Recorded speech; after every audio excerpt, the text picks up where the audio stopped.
Amanda Manopo unggah foto tampil seksi. Auto ramai komentar. Amanda Manopo baru-baru ini mengunggah foto tampil seksi. Malah dirinya disebut makin cantik.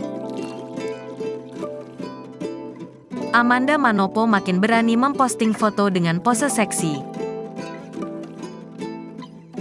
Postingan Amanda Manopo tampil seksi tersebut langsung dibanjiri komentar netizen.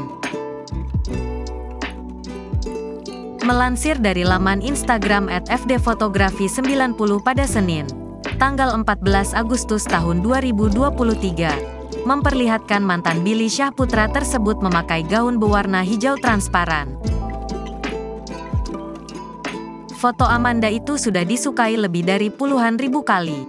The Mystical Beauty of Amanda Manopo, tulis akun tersebut. Penampilan Amanda ini juga menyorot pada tampilannya yang begitu seksi.